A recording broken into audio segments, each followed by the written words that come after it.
approximately would the audit take them? Well, the audit should take them only, by March, we should have the audit Okay. done. The gentleman I've been dealing with, he's out of town right now, but as soon as he gets back on Monday, I'm gonna give them the go-ahead if the board so chooses, and they're gonna get this rolling, and they're auditing in Connecticut and other towns right now, so they might be down here in the next few weeks. They might be done in January. It all depends on the weather. I mean, it's, cross our fingers right now, it's been warm, and we'll have that information done in this spring. There is, if for some reason we go forward and do this audit and we decide not to go forward, then we need to absorb the $8,600. And I said it in my memo, I have an account that I think I can pick that cost up on in one of my operating accounts. So, but it would be very valuable information. No matter what, they give us this all in GIS, so we could drop it into our system. So if someone calls up and they live at 16 Colony Road or something like that, I would know exactly what streetlight is in front of there. And we'd have a good audit of the So time. basically, they compare the actual physical streetlights with what CLMP has in their records. So they Correct. say, 16 Mitchell Drive has a streetlight there, and they go out, no, it's actually not there, or That's, whatever. Okay. or, yes, that's correct. Or they'll know what type the wattage of that light is and verify it with the records to make sure we're paying in. So that's why this whole proposal is based on 1,434 lights, because that's what CLMP says we have. We might have 1,400, we might have 1,450, we might have 1,434. In all reality, we probably don't have exactly what they say, but it's gonna be within 10, 20. Once we have that exact information, we'll be in a much better position to know moving forward this project, and then we can see some true savings in the 16-17 budget, which is what everyone would probably be looking for. All right, thank you. As a follow-up to that, it says that the vendor shall complete the services by March 31, 2017. That's correct. So that means the entire project would be completed then, not just the audit? That's not correct. I asked the exact same question, because I said that must be a mistake, because you said 2016. They put that as a conservative date. They should be done by spring of next year, but they put in the 17th because they didn't want to have a contract. If something happened, they didn't want to go over that contractual time. They put away extra than they need, but it's to their benefit and our benefit to move this thing forward. So that 17 is just a conservative date. Once they've done the audit, then the contract is done, and that completion date goes away anyways, and we enter into the second portion of the contract. Okay, so this audit counts the number of lights that we have. Does it include the condition of the lights? I believe it does. That's part of their audit. They try to assess what the condition of the lights are. That's correct. Yeah, because in our earlier discussion, it was noted that some of the light fixtures themselves were not in the best of condition. Yeah. Well, so you have the bracket arm. Say you have a utility pole, your normal utility pole. Then you have a bracket. A lot of times they call it a cobra head. Yes. And when you say the fixture, they're going to be replacing even if the fixture's antiquated, older, some of that. They're replacing all these fixtures with new LED fixtures. The Cobra head stays. But it's the bracket. The bracket is- Cobra head, if they're in poor condition. Yeah, they're galvanized steel. I mean, if there's a problem with them, but very, very rarely you're gonna have an issue with a galvanized steel bracket. Okay. But if there is an issue, they bring that to our attention. Those stay if we go forward with this. It's just a fixture itself at the Yes. end of the bracket. Okay. Yeah. Correct. Okay, I have a couple of other questions. On page 5 of our document,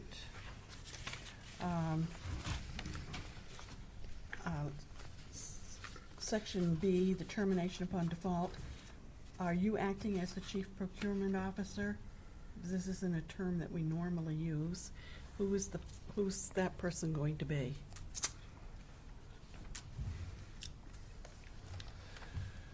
Well,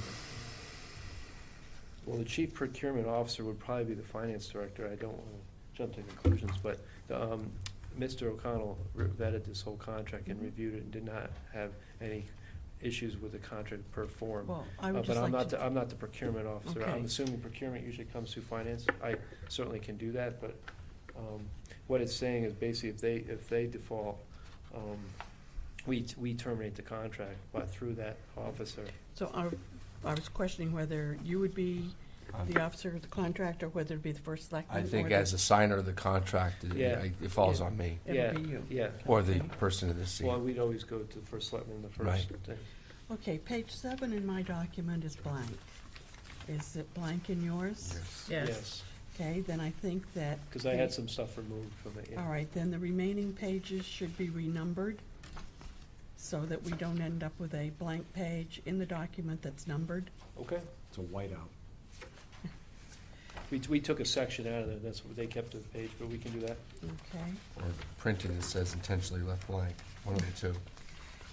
and then on page 11, under section E, vendor has paid all outstanding real estate, so on. Lien charges due to the town of London.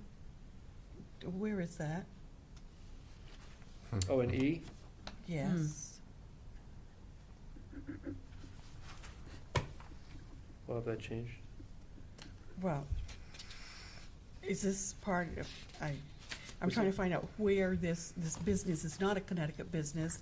They have a San Francisco address. It's a San So- Francisco company. So is this related to that? The vendor has paid all, so. All right. We'll have that, I'll have the town council verify that. And as this is a San Francisco-based company, do they have offices in Connecticut? They do not have an office in Connecticut. There are a few other vendors that do this, and none of them are in Connecticut. This is a large-scale project. This is not something, there's only a few vendors. That's why, when I mentioned Connecticut Conference of Municipalities was the ones that originally reached out to the towns, and they put out this request for qualifications, and there was, I believe, 2 or 3 companies, and Tanco was one of them. Tanco's already done a presentation at the COG. There's been another vendor that did a presentation at the COG. This vendor, all they do is streetlights. Some of the other ones do other things. This is their expertise. This is what most towns, Montville is going forward, New London's going forward, Vernon's going forward. A lot of the vendors are going, these guys give the best pricing, and that's why we're we're looking into going with them. Well, I just think personally, I think it's incumbent upon us, if there's a Connecticut business that could perform the same service, that we try to facilitate that. If there isn't, then so be it. Is there any possibility this company will be hiring any local people? Or any- Absolutely. They don't do the work. They manage the whole project. They already reached out to me and asked if there was any vendors in the area, because they would basically get local electricians that have the ability to do this. It's not any electrician can go up there and change fixtures out on steel and piece poles. But I was gonna give them some names of some vendors, and they could reach out, and they would be the ones to coordinate, because this is a big problem. I mean, 1,500 lights. They're gonna wanna do it in a reasonable fashion, so they would need a lot of electricians out there to do this work. So they would be using local as in area contractors, whether they're East Lyme contractors, that's up to them who they use, but they'd be using local, area contractors. Right, when this work is generally done, we have police coverage of the site. That's their responsibility. That will be their responsibility, and It's- they will pick up the charges for that. That's part of the installation. In the last page that breaks down the costs, I just gave you the executive summary, because I didn't want to give you too much information if it was going to burn you, but in the documents, it does talk, actually, it does even make a note, estimated police costs including for construction escort. So all that cost would be on the vendor. It's a turnkey situation. Is once we sign the contract, we know how much we're paying, and it's their obligation to put all lights in and to meet all the requirements of having the police officers where they need them. Or and if it's a side street, whatever protection is necessary when they do the work. And that's not going to be billed back to us. That's their cost. It's part of the. It's part of the contract. total project cost, which we've talked about doing, and went through Anna's. They have a branch of theirs that's a financing, and their financing numbers was actually very competitive. So that's what we're looking at right now. It's a 6-year loan, 2 biannual payments, and those biannual payments would be about $71,000 each, so it's 142,000, we pay 190. So we'd still, out of that line, we'd still be saving money out of our existing line by going this method. That's all the questions I had. Thank you. Mark, I have just one more question. Mm-hmm. Did you mention, are we gonna get GIS information on all these lights? Yeah, everything, it's actually in the contract that when That's they gonna get, be when they get that, provided? Yeah. it's in here, but when Okay. they give this, they call it a shape file, or, they would be giving us the whole file. Okay, It's and in that can here. be I know I plugged read into it 'cause, GIS? 'cause This doesn't have to be manually entered, that's gonna be Attorney compatible? O'Connell asked me what a shapefile was, and like, he didn't know what it was, so I basically said, that's all the information they're gonna give us, it's gonna drop in, I'll give it to Gary Geishel, and he can drop it in so everyone can see where our streetlights are. Our Fantastic. streetlights aren't top security, it'd be really nice information to have it on the GIS. Well, especially if we're gonna, could own them. Absolutely. Yeah. Thanks. Thank you for the presentation. Any other questions? A motion to authorize First Selectman to sign the contract. We'll go back in and make the corrections as necessary before it gets signed, of course. Authorization for First Selectman to execute contract with Tanco Lighting Streetlight Audit. Move the following. Resolve to authorize the First Selectman to execute a contract for the preparation of a streetlight energy audit with Tanco Street Lighting Incorporated in the amount of $8,604, and to do all things necessary and desirable to implement the contract. Second. Motion been seconded. Any further comment? It's gonna be a great project. Thank you, Joe, for all the work you're putting into it. All in favor, say aye. Aye. Aye. Any opposed? Any abstain? Great, that passes. Next on our agenda, I have just recently buried with all the paper tonight, acceptance of land adjacent to Pine Grove Road. Do we have a motion? I have town attorney will supply motion. I have Town attorney, did he supply me with a motion? Not to my knowledge. Yes. Yes. Okay. And, folks, what's going on here is one of those cleanup things that we see from time to time, whereas a road was built, a road was moved, blah, blah, blah, and we didn't properly, in this case, accept a road or accept land. This is a situation where, this is before my time, that Pine Grove Road was in a different location, and the state acquired some land and rebuilt Pine Grove Road for the town, but then retained the easement on the edge of Pine Grove Road. This is the easiest way to see it. It's this blue strip that really should be town property next to a town road, and it's still retained by the state. We discovered this when one of the nice young ladies who live on Pine Grove Road went to do an emergency call, and she gave her address, and our EMTs couldn't find the road because her proper street address is actually off of Smith Street, because this is not Pine Grove Road here. So No, so you the can see new it there. Pine So the Grove- bottom line is, we're going to buy this piece of land for $1, and we have it That makes all set up with a bunch of whereases and resolutions here. So if someone would kindly read this in, and then I'll take any other questions. Okay.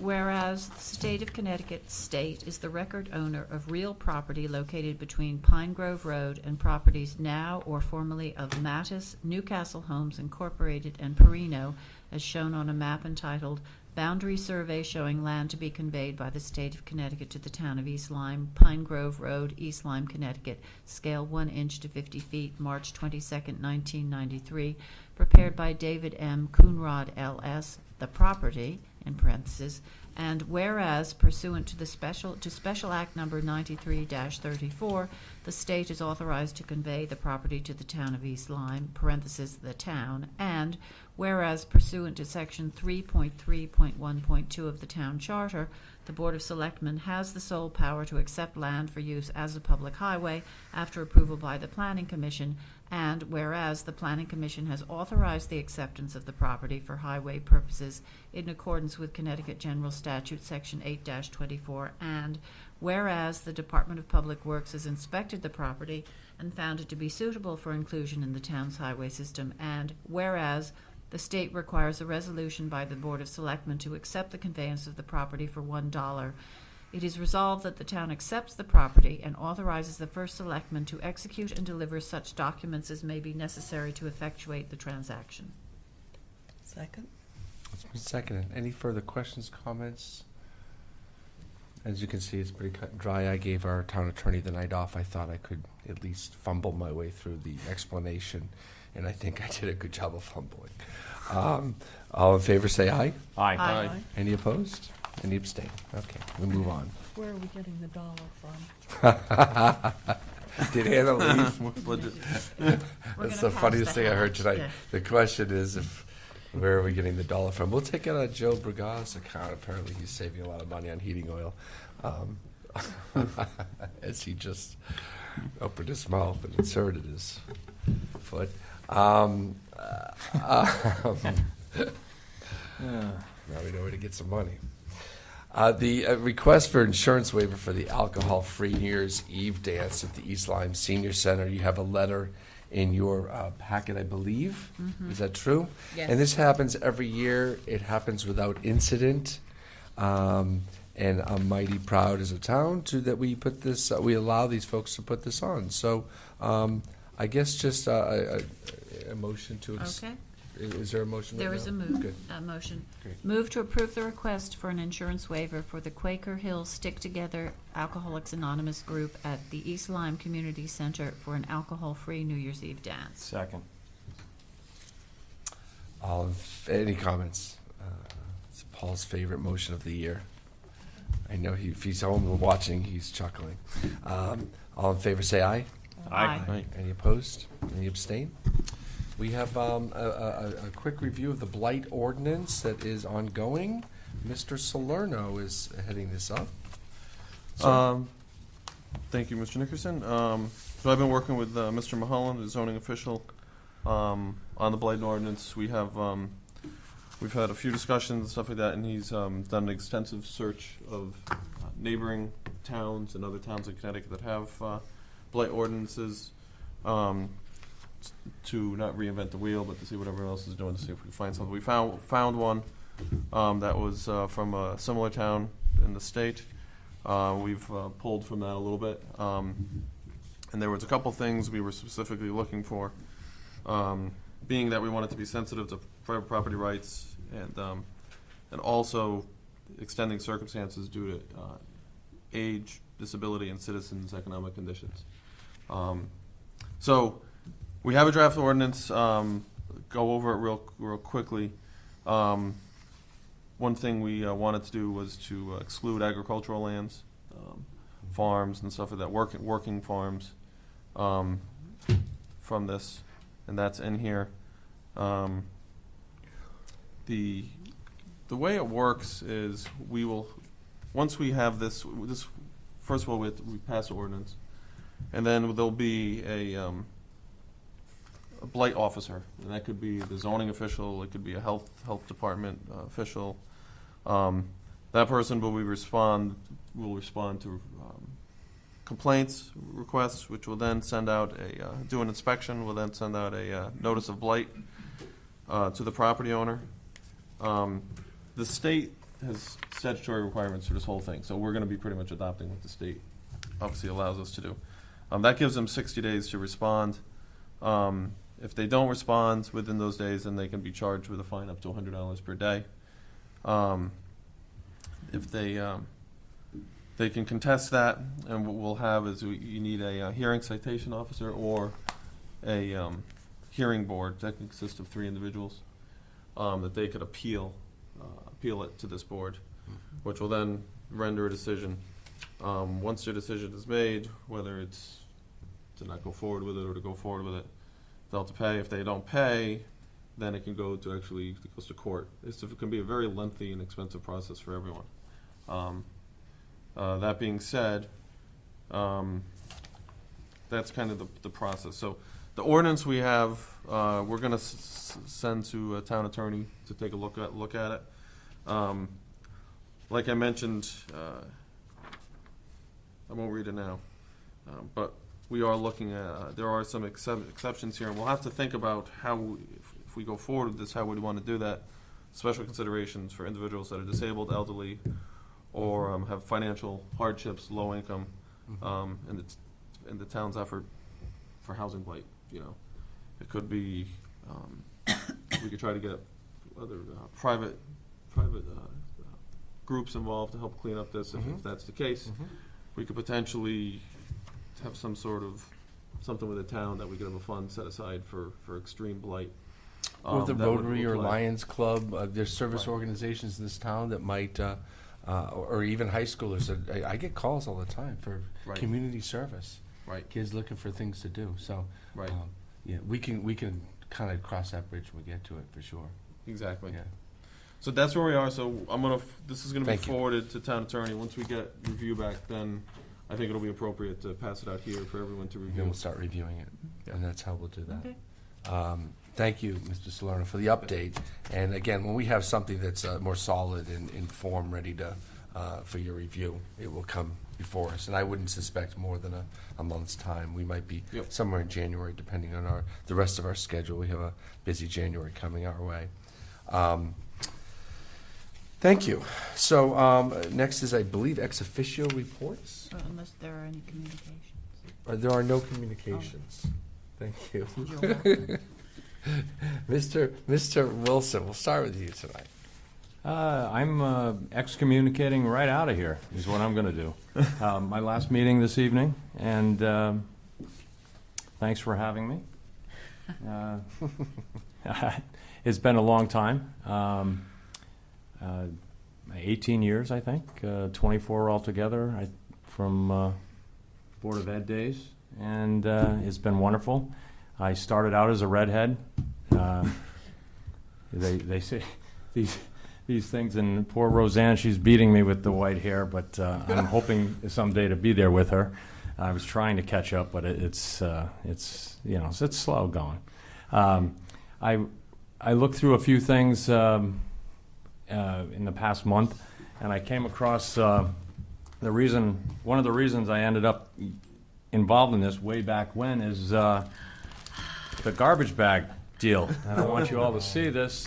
Here is I have a whole roll of these that I came upon. So Wow. it's a Collector's collector's items, item. Rob. Yeah, Yeah. it's And not $8 a every day bag, that you're you know? going to see one of these babies.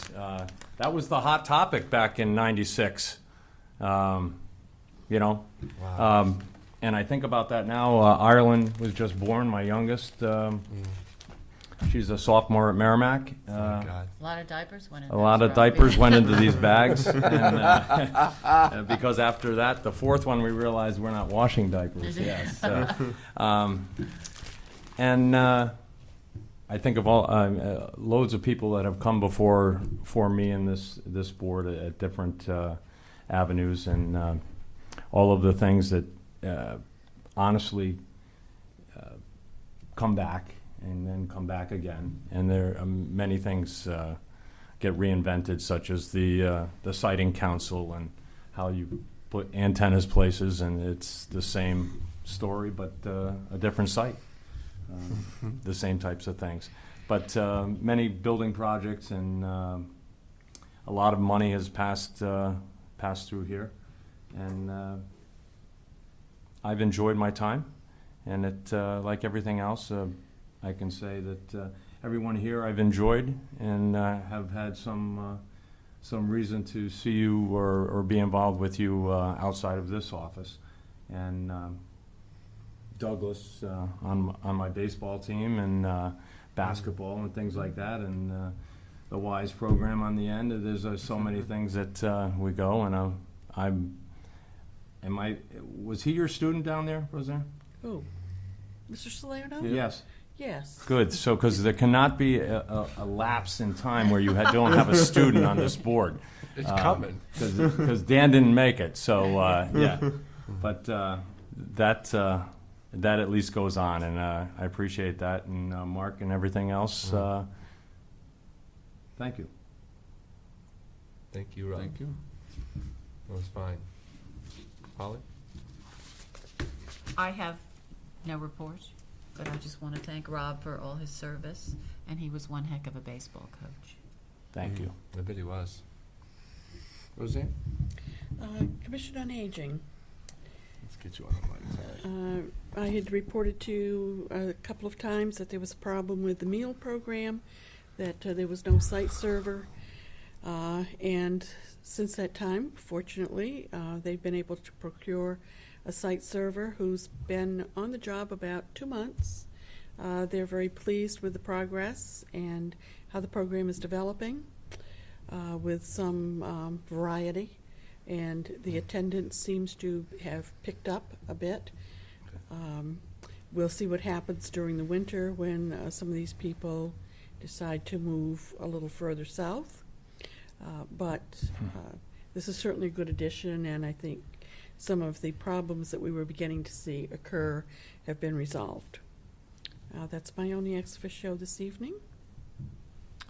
I went to the Board of Education last week. There was some discussion about the school plan for elementary schools and preparing responses to the open house they had.